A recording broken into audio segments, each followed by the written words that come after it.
ప్రతి ఒక్కరూ దేవుని వాక్యాన్ని మనం శ్రద్ధ విందాం. అయితే ముందుగా ఒక చిన్న కీర్తన పాడుకుందాం. ఎందుకంటే దేవుని స్తుతించి గణపరచుకోవటం మనందరికీ మంచిది. ఒకసారి చిన్నగా పైకి లేద్దాం. ఒక 2 నిమిషాలు మనం దేవుని స్తుతించి ఆ తర్వాత దేవుని వాక్యం కూడా ధ్యానం చేసుకుందాం.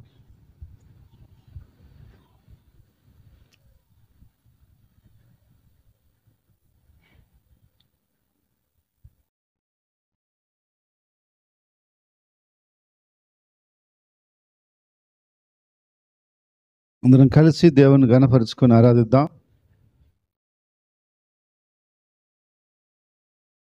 ఎగురుచున్నది విజయ పతాకం, యేసు రక్తమే మా జీవిత విజయం. ఎగురుచున్నది విజయ పతాకం, యేసు రక్తమే మా జీవిత విజయం. రోగ దుఃఖ వ్యసనములను తీసివేయును, సుఖ జీవనం చేయుటకు శక్తినిచ్చును. రోగ దుఃఖ వ్యసనములను తీసివేయును, సుఖ జీవనం చేయుటకు శక్తినిచ్చును. రక్తమే రక్తమే రక్తమే యేసు రక్తమే, రక్తమే జయం, యేసు రక్తమే జయం. రక్తమే జయం, యేసు రక్తమే జయం. ఎగురుచున్నది విజయ పతాకం, యేసు రక్తమే మా జీవిత విజయం. రోగ దుఃఖ వ్యసనములను తీర్చివేయును, సుఖ జీవనం చేయుటకు శక్తినిచ్చును. రక్తమే యేసు రక్తమే, రక్తమే యేసు రక్తమే, రక్తమే జయం, యేసు రక్తమే జయం. హల్లెలూయా. మీరు కూర్చోండి.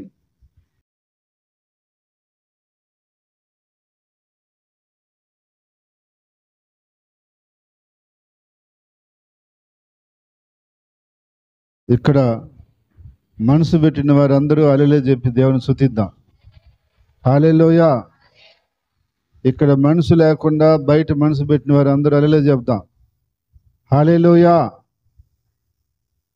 అయితే మీరందరూ ఇక్కడే ఉన్నారు. దేవుని స్తోత్రం. హల్లెలూయా.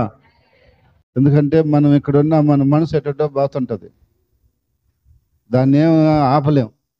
అది మనకు తెలియకుండానే మనలో నుంచి బయటకు పోయి వస్తుంటుంది. కాబట్టి మన మనసు మన మనిషి ఇక్కడే ఉండాలి. ఈరోజు నేను మీతో మనం చేయవలసిన శ్రద్ధగా చేయవలసిన కొన్ని పనుల గురించి, శ్రద్ధగా చేసిన వారికి వచ్చే ఆశీర్వాదాల గురించి నేను మీతో చెప్పబోతున్నాను. కాబట్టి రండి దేవుని వాక్యం చూద్దాం. 2వ కొరింథీయులకు రాసిన పత్రిక 8వ అధ్యాయం 21వ వచనం.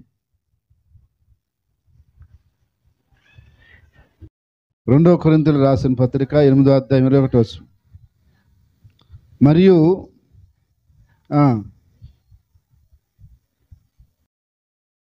2 కొరింథీ 8:21.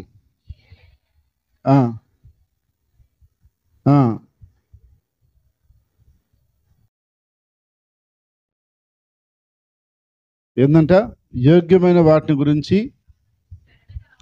శ్రద్ధగా ఆలోచించుకుంటున్నాం అంటున్నాడు. ఏ విషయాల్లో మనం శ్రద్ధగా ఉండాలి, శ్రద్ధగా చేయాలనే విషయాన్ని గురించి కొన్ని మాటలు మనం ఈరోజు ధ్యానం చేద్దాం. అందరూ బైబిల్ తీసుకోండి.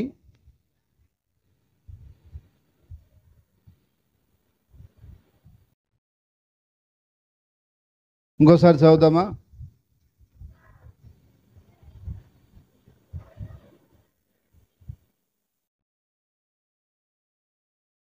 దేవుడు ఏమంటున్నాడు వాక్యంలో?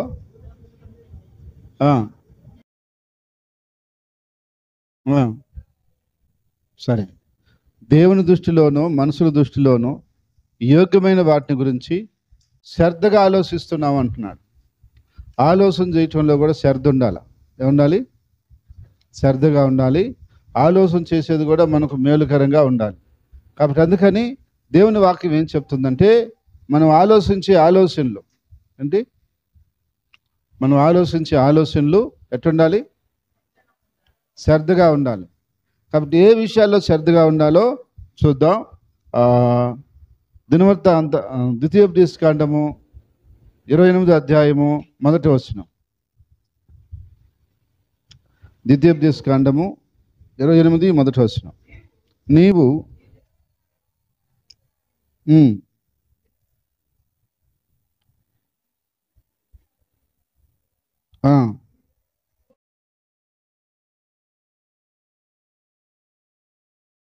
చూడండి, ఇక్కడ ప్రభు అంటున్నాడు, దేవుని వాక్యం వినేటప్పుడు మనం ఎలా వినాలంట? అంటే అశ్రద్ధగా కూడా వినొచ్చు. అంటే అశ్రద్ధగా వినటం ఏంటి? పక్కన వాళ్ళతో మాట్లాడుకోవటం, పక్కన వాళ్ళు చూసుకోవటం, లేకుంటే ఏదో కింద గీరుకోవటం, అలా చూసుకోవటం, ఇలా చూసుకోవటం, అశ్రద్ధగా కూడా వినొచ్చు. కానీ అశ్రద్ధగా దేవుని వాక్యం వింటే మనకి ఏ ప్రయోజనం ఉండదు. కానీ దేవుని వాక్యం వినేటప్పుడు శ్రద్ధగా వినాల. ఒక దేవుని వాక్యం అనేదే కాదు, కానీ ఏదైనా మనం వినేటప్పుడు శ్రద్ధగా వినాల. అది మనకు అర్థం అవ్వాలన్నా, దాన్ని మనం గ్రహించాలన్నా, తిరిగి మనం చేయాలన్నా, నేర్చుకోవాలన్నా వినేటప్పుడు శ్రద్ధగా వినాల. అంటే మన యొక్క దృష్టి, మన యొక్క మనసు, మన యొక్క ఆలోచన ఆ చెబుతున్న దాని మీదకే పెట్టాలి.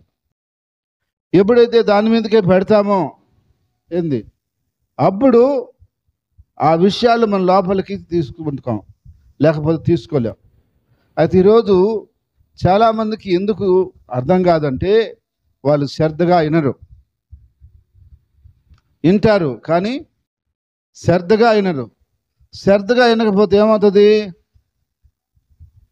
ఇప్పుడు నేను ఏదో చెప్తున్నా, ఫోన్లో ఏదో నువ్వు మాట్లాడుకుంటున్నావు, కానీ ఒక చెవికి ఇదేం వినబడుతుంది నేను చెప్పేది కూడా, కానీ నీ మనసు వేరే దగ్గర ఉంది, వేరే వాళ్ళతో మాట్లాడుతుంది. కాబట్టి నేను చెప్పేది నీకు వినబడుతుంది కానీ లోపలికి పోదు. ఎందుకని? మనసు ఏరే దాని మీద ఉంది కాబట్టి.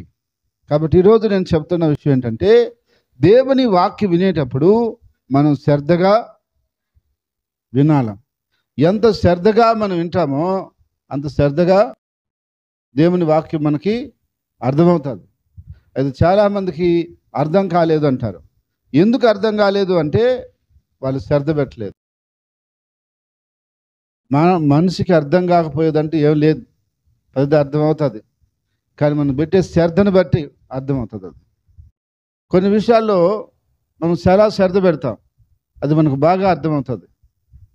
కొన్ని విషయాల్లో మనం శ్రద్ధ పెట్టాం, అవి మనకు అర్థం కావు ఆ విషయాలు. ఇప్పుడు నేను ఒక మాట చెప్తాను, వినండి. ఒక ఇంట్లో ఒక సంఘటన జరిగింది, ఒక ఇన్సిడెంట్ జరిగింది అనే వార్త ఎవరైనా మనం చెప్పారనుకో, అది మనకు అర్థమవుతుంది, అర్థం కదా ఏమ్మా? ఆ ఇంట్లో పిల్లాడు దొంగతనం చేశాడంట, అదంట, ఇదంట, అటు చేశాడంట, ఇది చేశాడంట చెప్పారనుకో ఎవరన్నా, అది మనకి అర్థమవుతుంది, అర్థం కదా? లేదు, ఒక అబ్బాయి ఆ ఇంట్లో నుంచి వెళ్ళిపోయాడంట, ఒక అమ్మాయిని పెళ్లి చేసుకున్నాడంట అని చెప్పారనుకో, అది మనకు అర్థమవుతుంది, అర్థం కదా? ఎందుకు అర్థమవుతుంది? అలాంటి విషయాలు అంటే మన చెవికి చాలా శ్రద్ధ. ఏ విషయాలు? అలాంటి మాటలు వినటానికి మన చెవికి చాలా శ్రద్ధ ఉంటుంది, ఎంత ఆసక్తి చూపిస్తుంది. అందువల్ల ఆ మాట చెప్పగానే టక్క లాగేసుకుంటుంది. లాగేసుకొని మళ్ళీ మర్చిపోదు, అది మర్చిపోదు ఆ విషయాన్ని. మళ్ళీ ఎప్పుడన్నా అడిగినా కూడా చక్కని చెప్పగలుగుతుంది, ఎందుకంటే దాని మీద ఎక్కువ శ్రద్ధ ఉంది మనకి. అలాంటి వార్తలు వినటానికి ఎక్కువ ఇంట్రెస్ట్ ఉంది కాబట్టి అవి వెంటనే మనకు అర్థమవుతాయి, వెంటనే మనం రిసీవ్ చేసుకోగలుగుతాం. ఇంకా ఏరే విషయాలు చెప్పండి, అట్టేలే అట్టేలే అంటుంటారు, కానీ వాళ్ళకి ముక్క కూడా అర్థం కాదు. ఎందుకు అర్థం కాదు అని అంటే, వాళ్ళకి శ్రద్ధగా వినలేదు. ఏంటి? శ్రద్ధగా వింటే సగం అప్పుడే అర్థమైపోద్దంట. ఎప్పుడు? వినేటప్పుడే సగం అర్థమైపోద్దంట. అది ఒక పాఠమైనా, లేకుంటే ఒక ప్రసంగమైనా, లేదంటే మరిది ఏదైనా సగం అప్పటికప్పుడే వచ్చేస్తుందంట. వినేటప్పుడే వచ్చేస్తుంది. ఎట్టింటే శ్రద్ధగా వింటే. శ్రద్ధగా వినలేదనుకోండి, అరిసరి చెప్పినా కూడా వినపడి నీకు అర్థం కాదు. గట్టిగా అరిసినా కూడా నీకేం అర్థం కాదు. అందుకని ఏదైనా వినేటప్పుడు ఫస్ట్ శ్రద్ధగా వినండి. అలా చెప్పేసిన తర్వాత నువ్వు మాట్లాడాలంటే అప్పుడు మాట్లాడు. వాళ్ళు మాట్లాడేటప్పుడు నువ్వు మాట్లాడావనుకో నీకు అర్థం కాదు. కాబట్టి ఏదైనా ఎవరైనా చెప్పేటప్పుడు వినటం నేర్చుకోవాలి. మనం శ్రద్ధగా ఫస్ట్ వినాల. 1-2 నిమిషాలైనా 5 నిమిషాలైనా ఓపికగా వినాల. వినిన తర్వాత అప్పుడు దానికి మనం ఏం చెప్పాలా అని అప్పుడు మనం చెప్పచ్చు. అయితే చాలామందికి ఓపిక కూడా ఉండదు, పూర్తిగా కూడా వినరు. అప్పుడు ఏమర్థమవుతుంది? వాళ్ళు చెప్పాలనుకుని చెప్పేస్తే అప్పుడు అవుతుంది. అందుకని మొన్న ఒక ఆయన నాతో మాట్లాడుతున్నాడు. సరే మాట్లాడుతున్నాడు, అడుగుతున్నాడు, చెప్పమంటున్నాడు. నేను అటు చెప్పను, మొత్తం చెప్పు, తర్వాత చెప్తాను నీకు అన్నీ అన్నా. నువ్వేమేమి అడగాలనుకుని ఉండవో, ఏమేమి చెప్పాలనుకున్నాక అన్నీ అడిగి ఒకేసారి నీకు వరుసగా నేను చెప్తా అప్పుడు సమాధానం. అంతేగాని నీకు ఒక మాట అడిగేది మనం చెప్పు అంటే అట కాదు. నీ ఉద్దేశం అంతా నాకు అర్థం అవ్వాలి కదా, అప్పుడు నేను నీకేం చెప్పాలో చెప్తా. అందుకని నువ్వు ఏం మాట్లాడుతునుకున్నావో అదంతా చెప్పేసి ఫస్ట్. చెప్పేసిన తర్వాత నేను చెప్తానని అప్పుడు చెప్పా. అంటే అతను చెప్పకముందే మనం చెప్తున్నాం అనుకో, అతను ఇంకోటి చెప్తుంటాడు, మనం ఇంకోటి చెప్తుంటాం. అతను పూర్తిగా అతని ఉద్దేశం మనం చెప్పేశాడు అనుకో, దానికి మనం ఏం చెప్పాలో కూడా చెప్పేదానికి అర్థమవుతుంది. కాబట్టి అందుకని బైబిల్ ఏం చెప్తుందంటే వినేటప్పుడు అలా విన్నందుకు దేవుడి ఆశీర్వాదం ఉంది మనకి. తర్వాత ఇంకొక మాట కూడా మనం చూద్దాం. తీతుకు రాసిన పత్రిక 3వ అధ్యాయం. తీతుకు రాసిన పత్రిక 3వ అధ్యాయం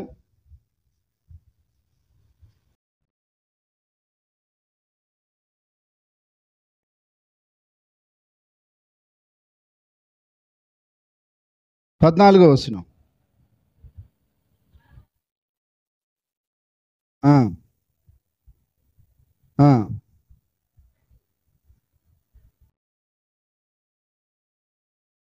ఏం చేయాలి?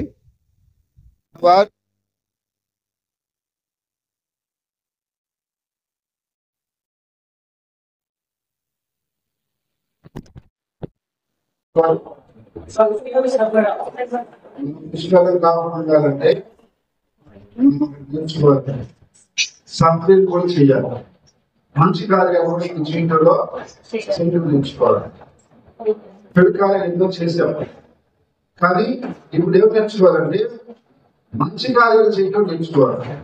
అయితే అది నేర్చుకుంటే ఏమవుతుందంటే అది ఎలా చేయాలి?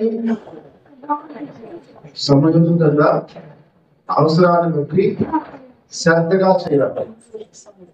ఏదైనా ఒక పని అవసరం వచ్చినప్పుడు ఆ పనిని చేయమన్నప్పుడు శ్రద్ధగా చేయాలి. ఆ పని చిన్న విషయం శ్రద్ధ చేయాలి. చెప్పడానికి అలా చూస్తారు, ఏది రాకూడదు అంటే అది శ్రద్ధగా ఉండాలి. అలా మన శ్రద్ధను బట్టి ఆ పని ఫలితం కనిపిస్తుంది. శ్రద్ధ లేకపోతే ఆ పని అలాగే ఉంటుంది. అందుకని జీవన వాక్యం ఏమంటుందంటే అవసరాన్ని బట్టి సక్రియలు మనం చేస్తూనే ఉండాలి. చేసిన సక్రియలు ఎలా ఉండాలంటే శ్రద్ధగా చేయాలి. శ్రద్ధగా చేస్తేనే అది దాని వల్ల ఫలితం ఉంటుంది. చదువైనా, పనైనా, వ్యాపారమైనా, ఉద్యోగమైనా శ్రద్ధగా చేస్తే దాని ఫలితం ఎక్కువగా ఉంటుంది. అశ్రద్ధగా చేస్తే దాని ఫలం అలాగే ఉంటుంది. అప్పుడు సక్రియలు కూడా ఎలా చేయాలంటే శ్రద్ధగా చేయాలి. దేవుని మాట శ్రద్ధగా ఇవ్వాలి. దేవుని యొక్క నామలో క్రియలు సక్రియలు శ్రద్ధగా చేయాలి. తర్వాత ఇంకో మాట చూడండి, ఎఫెసీ 4:1. ఎఫెసీ 4:1.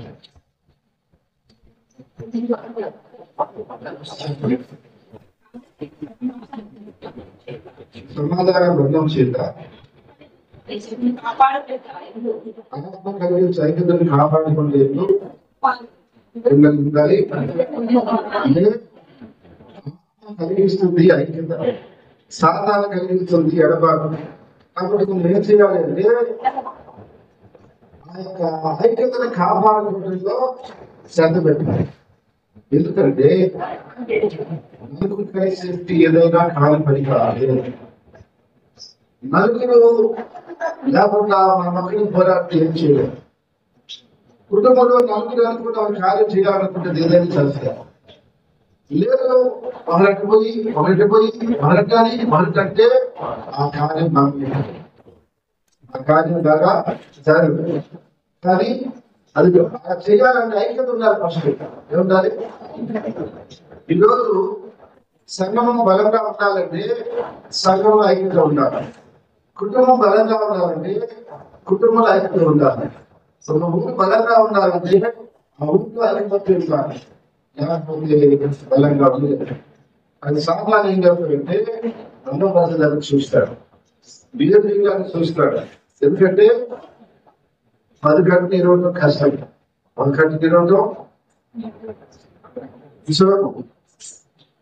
కొంతమంది కళలో కట్టేసి విషయం తీసి అందరూ తెలుస్తారా? ఒక కళ చేపించి ఇవ్వాలంటే ఈజీగా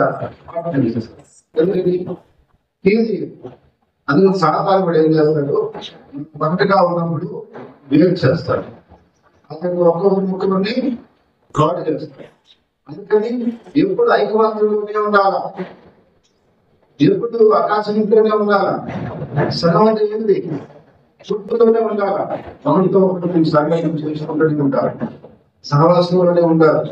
అలా పాటన పద్ధతి పోతే తర్వాత మనం సాధారణ జీవితంలో ప్లాన్ చేయాలో చేస్తాం. అందుకని ఐక్యతను కాపాడుకోవాలి. ఐక్యమత్యమే ఇంకా సత్యవన్నీ కలిసి ఏం చేస్తుంటా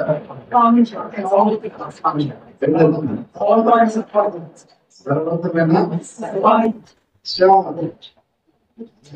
అంతర్గుణంలో చిన్న అన్ని కలిపి బలమైన సర్పాన్ని కలిపి చూసారా? మనం అనుకుంటాము సేవ కదా అన్ని కలుసుకుంటే ఏమైంది? సంపైలు వచ్చింది. మనం కూడా ఐక్యతగా ఉంది చేస్తే ఏదైనా మనము చేయగలం. ఇప్పుడు మనం స్వాగతం పెట్టాం. అందుకని నేను ఇప్పుడు భాషలందరికీ పంపించి ఇక్కడ మీటింగ్ పెట్టి భోజనం పెట్టి వాళ్ళతో మాట్లాడి ఒక్కరితో విషయం కాదు, మనం సన్మానం చేసే విషయం కాదు. ఈ పబ్లిక్ ఫీలింగ్ స్వార్థ సభలు వీళ్ళందరూ వచ్చి పాల్గొని వీళ్ళందరూ సలహాలతో చేయగలరు చెప్తే వాళ్ళందరూ కూడా వచ్చి మాట్లాడుకుని ఇలా శ్రద్ధావంతంగా మాట్లాడుతున్నారు. కాబట్టి ఎందుకు ఐక్యంగా ఉంటుంది, దాన్ని సక్సెస్ చేయగలుగుతాం. ఒక్కరిగా చేస్తే కొన్ని పని చేస్తాం, కొన్ని పనులు చేయలేరు. అందుకని దేవుని యొక్క వాక్యం ఏం చెప్తుందంటే ఏ పనికైనా మనం ఐక్యంగా ఉండాలా. ఇప్పుడు సన్మలో మనము ఒక 100 ఒకే మాట, ఒకే బాట, ఒకే మనసు, ఒకే భావనగా ఉండాలి. అప్పుడు ఎవరైనా మనం చూసినట్టే లేకపోతే వాడు ఉంటాయి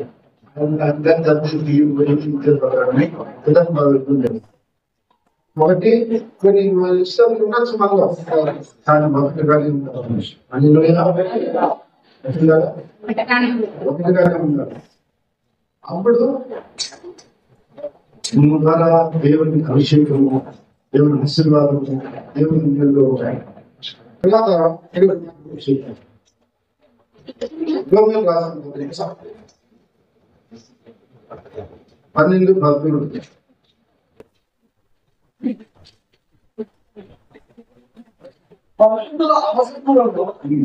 పాల్గొనచ్చు శ్రద్ధగా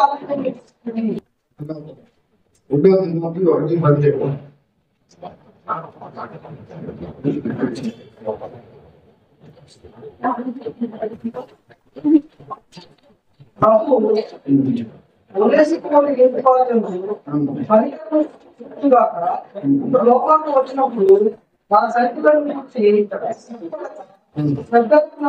కనుకొని అనేది పదార్థాలను ఆదరించను. దేవుని వార్తల గురించి పరిశుద్ధులకు మనం ఏం చేయాలంట? శ్రద్ధగా ఆనందం చేయాలి. ఈరోజు చాలా మందికి తెలియని సత్యం ఏంటంటే వాళ్ళు సంపాదించింది వాళ్ళే తిని వాళ్ళే తాగి వాళ్ళే పడేసుకోవాలనుకుంటారు. కానీ అది గొప్ప ఆశీర్వాదం కష్టం. కానీ దాంట్లో మనం తింటూ మరొకరు కూడా మనం ఆతిథ్యం చేయగలిగితే ఆశీర్వాదం. తెలియని వచ్చిన దేవతలకు ఆతిథ్యం ఇచ్చి ఆశీర్వాదం పొందారు. ఆశీర్వాదం పొందారు. దేవతలు వచ్చి వెళ్ళలేదు టైంకి వచ్చారు. సరే సరే పోవాలంటే ఇల్లు ఇప్పుడే వాళ్ళు అంటానా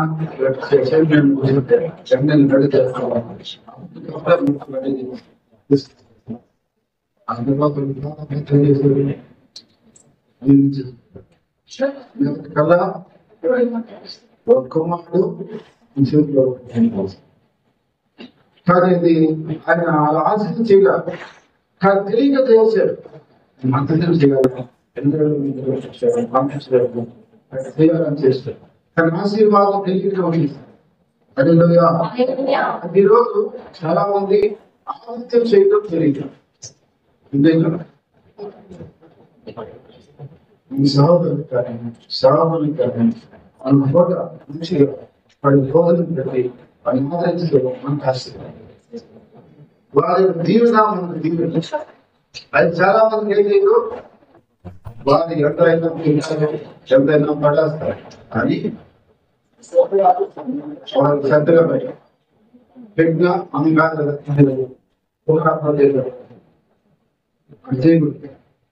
పెట్టేటప్పుడు శ్రద్ధగా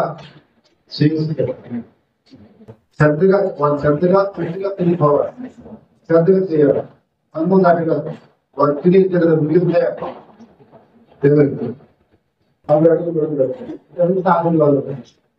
వచ్చిన వారు తినాలి. లేకపోతే మరొకసారి మనం పిలిచేవాళ్ళు ఫస్ట్ వాళ్ళు శ్రద్ధగా తినిపోవాలి.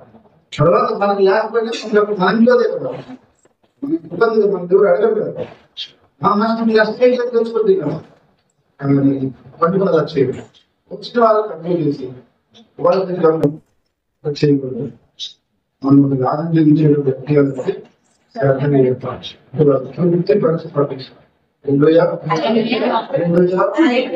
అయితే చాలా మంది తెలియదు. ఏదో అక్కడ పెట్టేవంటే వ్యక్తి కూడా మనకు ఉపయోగం. ఒక మాస్టర్ గారు సార్ ఒకటిన్నా మైండ్ చూసి భవిష్యత్తు ఒకటిన్నా మంచిగా అభిప్రాయం ఏమి మంచిగా రాదా మంచిగా తిరగరా అని అర్థం చెప్పండి. ఏదైనా తెలియదు ఎవరు బాగా రాసేది చేస్తారు. ఒక రోజైనా రెండుసారి మొదలెడుతుంటే అడుగు వస్తారు. అది మొత్తం మీద ఆ రోజు తీసుకుని సరే అయ్యగారు వచ్చి చెప్పారు. అమ్మగారు రాదు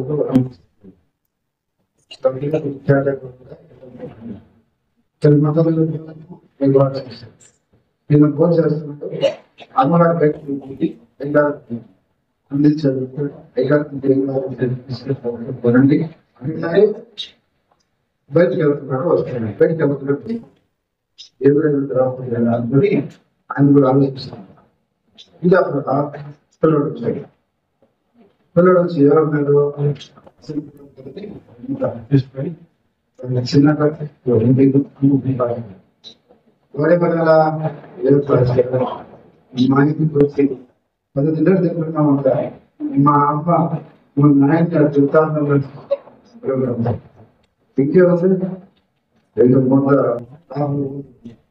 ఎందుకంటే అంటే చేసింది ఆయన కోసం అది సరిగ్గా పెట్టాలని లేదు. అందుకని బయటకు ఆయన గొడవేస్తుంది ఉన్నాడు కదా, ఏం చెప్పాలి తెలియదు కదా, ఆటోమేటిక్ కదా వచ్చి చెప్పేస్తాడు.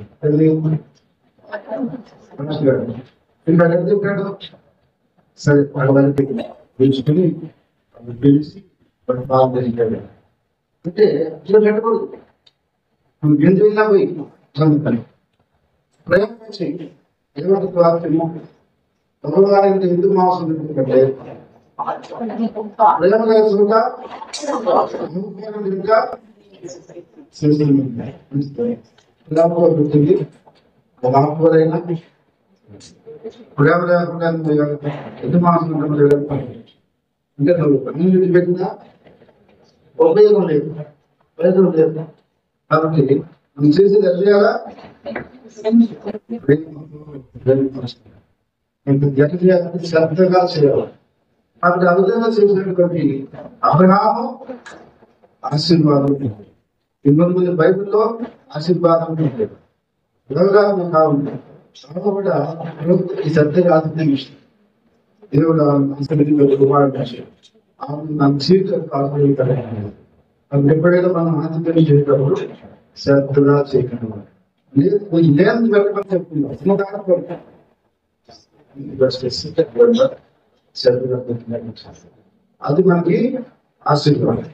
దానివల్ల మనకు అర్థంగా చూడండి. తిమోతి రాసినటువంటి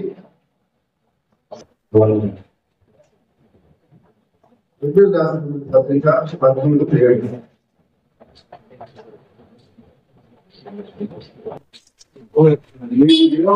గురించి పైన నాయకులుగా ఉండవలసిన వ్యక్తిని ప్రభుత్వం పొలంలో లేకపోవడం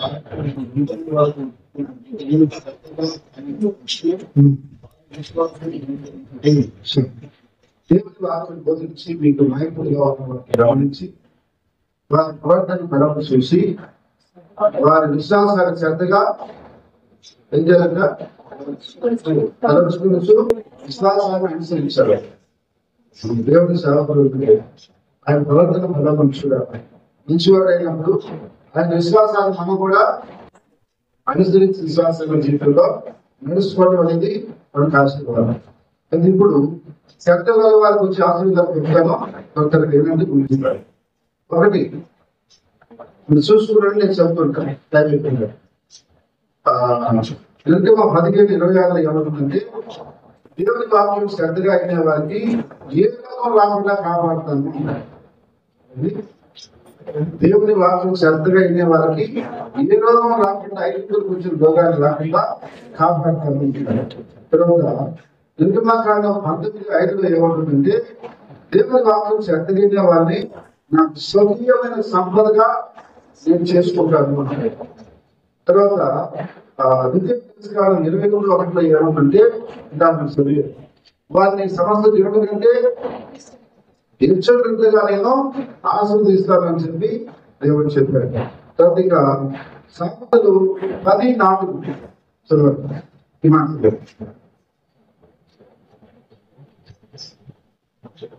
సామెతలు 10:4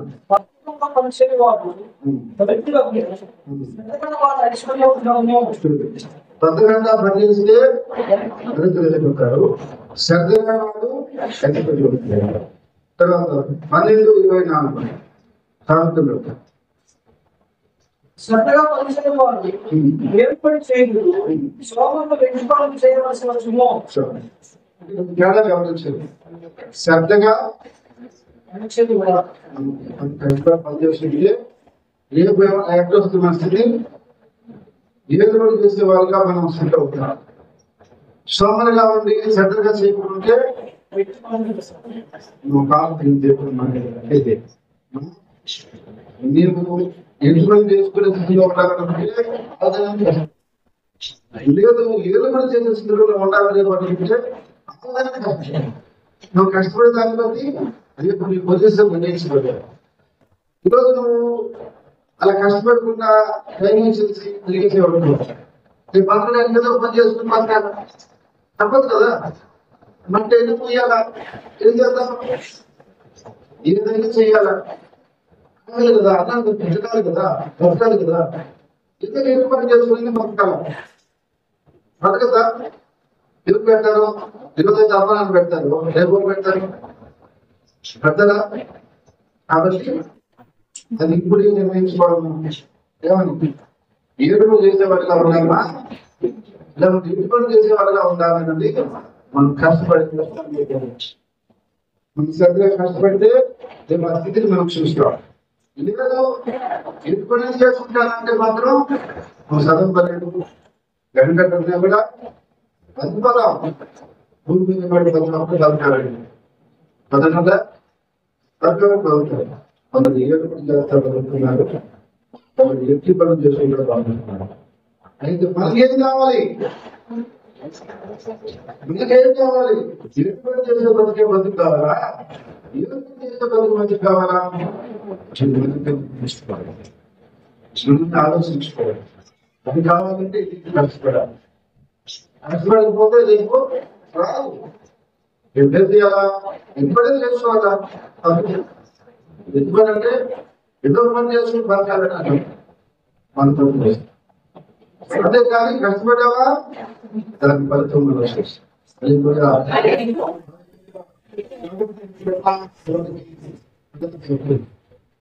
ఈ రోజు నీకు ప్రశ్న, ఈ రోజు మీ యొక్క సోమర్థనం భవిష్యత్తులో మీకు ఎవరు సహాయం చేయరు, ఎవరు పంపించడం అయిపోతుంది. కష్టపడాలా, నిరూపించబడాలా.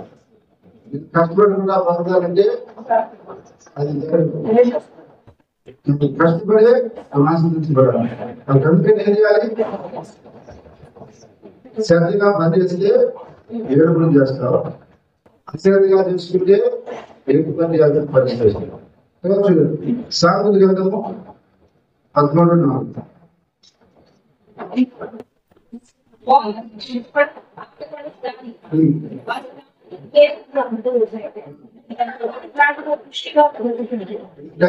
సోమర్ బాబు మనసు పడుతుంటాడు, అది కొనాలా, ఇది చేయాలి, ఏం దొరుకుతాయి.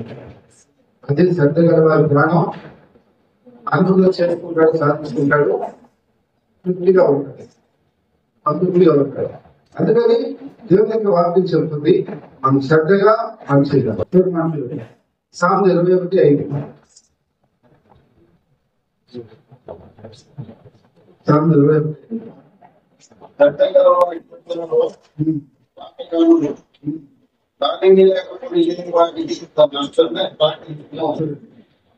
ఆలోచన కూడా శ్రద్ధగా ఆలోచించుకోవాలి. అది లాభకరంగా ఉండేది చేయాలి. అందులో చిరుతా ఉంటారు, రోజంతా ఏంటది ఆలోచిస్తూ ఉంటారు, ఏంటి పని కదా వీళ్ళు అంటారు కదా, మనం తిరిగి లేదు ఆదాయం లేదు. కానీ ఆలోచన మాత్రం ఇన్వెస్ట్ చేస్తారు. తీసుకున్నాం ఆదాయం లేదు, ఎన్ని ఆలోచన చేసి ఎందుకు, అందుకని నీ ఆలోచన కూడా ఏమన్నా శ్రద్ధగా చేస్తున్నా నీకు ఆలోచన నువ్వు ఆలోచన చేసే పని ఇది ఏ విధంగా సరే లాభం కలిగించాలి, అలా కలిగించాలంటే నువ్వు దేనికి ముందే ఆలోచించుకొని శ్రద్ధగా చేయగలుగుతాను. అలా చేస్తే అప్పుడు నీకు నువ్వు ఆలోచించిన ఆలోచన ప్రకారంగా నీకు లాభము కలుగుతుంది. కాబట్టి శ్రద్ధగా పనిచేసే వారికి వచ్చే ఆశీర్వాదాలు ఎక్కువ మనం చూస్తాం. వారు ఏ విధంగా ఆశీర్వించబడతారో, ఏ విధంగా దేవుని చేత దీవించబడతారో, దేవుని కార్యాలు అనుభవిస్తారో దేవుని వాక్యం. అందుకని మన జీవితంలో అశ్రద్ధ అనేది ఉండకూడదు, సోమరితనం అనేది ఉండకూడదు. మనకు శక్తింత వరకు, ఓపకునేంత వరకు కష్టపడాలి, అది నేర్చుకోవడం.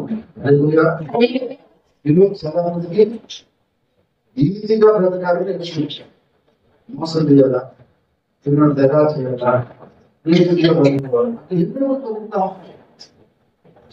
ఎంతకాలం నడుస్తుంది అంటే నడవదు. కష్టపడు రాజగారు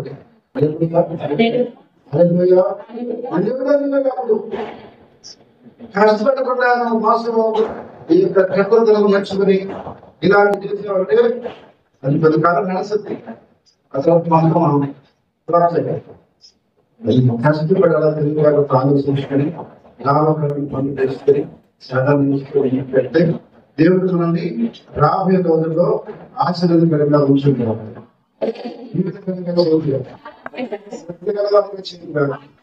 శ్రద్ధగా పనిచేసే వారిని శ్రద్ధగా మాట్లాడిన వారిని చేరుగా శ్రద్ధగా చేసే వారిని చేరుగా